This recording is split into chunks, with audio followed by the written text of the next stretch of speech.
বাংলাদেশে কি আমরা আবার ঘুমের রাজনীতিতে ফিরে যাব? আবার কি আয়না ঘরের রাজনীতিতে ফিরে যাব? আপনারা যারা অনলাইন সাংবাদিকতা করেন, বিভিন্ন প্ল্যাটফর্ম ছিলেন, আপনারাও কিন্তু 24-এর এক একটা নীল ধ্রুব তারা। আপনারা বাংলাদেশকে বদলে দিয়েছেন। আপনারা প্রত্যেকে আপনার জায়গা থেকে একটা যুদ্ধ করেছেন এবং আপনাদেরকে যে কারণে আমরা গত বছরে অ্যাকনলেজ করেছি সম্মানের সাথে, এবং আপনাদের প্রতি আমরা অনেক কৃতজ্ঞ। যখন আমাদের নিউজ কভার করতে কেউ আসতো না, কোনো মূলধারার গণমাধ্যম আসতো না, গোয়েন্দা সংস্থাগুলোর ডিজিএফআই প্রেসক্রিপশন ছিল মূলধারার টেলিভিশনগুলোতে কোথায় যাওয়া যাবে কোথায় যাওয়া যাবে না, ঠিক সেই সময়তে আমাদের চিৎকার চেঁচামেচি গুলো আপনারা কভার করেছেন।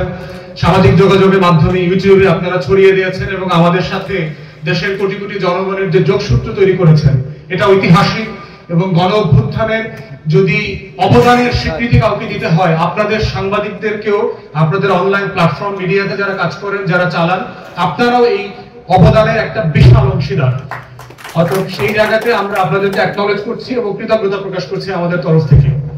দেশের ব্যাপারে আমাদের সংক্ষিপ্ত বক্তব্য হচ্ছে যে বাংলাদেশ 2-এ একটা নতুন রাজনীতি তৈরি হবে, তৈরি হয়ে গেছে। মুক্তিযুদ্ধ যেভাবে 71 পরবর্তী জনগোষ্ঠী এবং জনতার এবং তরুণদের চরিত্র মনোজাগতিক পরিবর্তন করে দিয়েছিল, 24-এর বাংলাদেশও বদলে গেছে।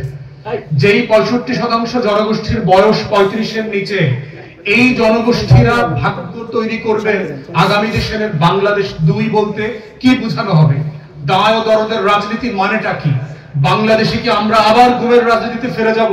আবার কি আয়না ঘরের রাজনীতিতে ফিরে যাব? আবার কি লুটপাট, অলিগার্কি, মানি লন্ডারিং এর রাজনীতিতে ফিরে যাব? আমরা কি আবার ইলেকশন ইঞ্জিনিয়ারিং দেখব? কে জিতবে কে হারবে বিভিন্ন জায়গা থেকে সিদ্ধান্ত নেওয়া হবে। কে কথা বলতে পারবে কে বলতে পারবে না, কোন কথা সঠিক, কোন কথা বলা যাবে এবং কোন কথা বলা যাবে না, সেই ধরনের একটা ফ্যাসিবাদে ফিরে যাব অথবা ফিরে যাব না, এটা একটা চ্যালেঞ্জিং টাইম এখন চলছে। এবং এটার অংশ হিসেবে আপনারা দেখতে পাচ্ছেন যে বাংলাদেশে যখন আমরা সংস্কারের আলাপ তুলছি, বাংলাদেশে যখন আমরা বাংলাদেশ 2-এর দায় ও দরদের আলাপ তুলছি, বাংলাদেশের প্রতিষ্ঠানগুলোকে জনগণের প্রতিষ্ঠান বানানোর লড়াই করছি, তখন আমাদের বিরুদ্ধে প্রোপাগান্ডা, বিভিন্ন ধরনের মিসনোমার এবং ডেমোনিয়ার ক্যাম্পেইন চলছে।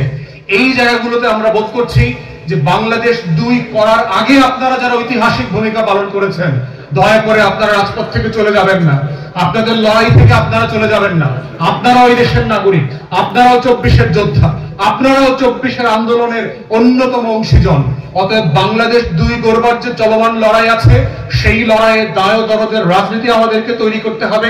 সকল দেশি বিদেশি শত্রু যারা যারা আছে বাংলাদেশের, গত 16, 17, 18 বছর ধরে বাংলাদেশের স্বাধীনতার শত্রু, সার্বভৌমত্বের শত্রু, আত্মমর্যাদার শত্রু, জাতীয় স্বার্থের শত্রু, আমার বিদেশ নীতি, আমার পররাষ্ট্র নীতি যারা অন্য দেশের কাছে বিক্রি করে দিয়েছে, তারা বাংলাদেশি হোক অথবা বিদেশি হোক, রাজনৈতিক দলের হোক অথবা চাকুরিজীবী হোক, তারা যেই হোক, তাদের বিরুদ্ধে বাংলাদেশ 2 গড়বার আমার যে লড়াই, আমাদের যে লড়াই, সবাই মিলে, এবি পার্টি এবং আমরা আপনারা সাংবাদিকরা মিলে সেই নতুন বাংলাদেশ গড়বার আমরা লড়াই চালিয়ে যাব ইনশাআল্লাহ।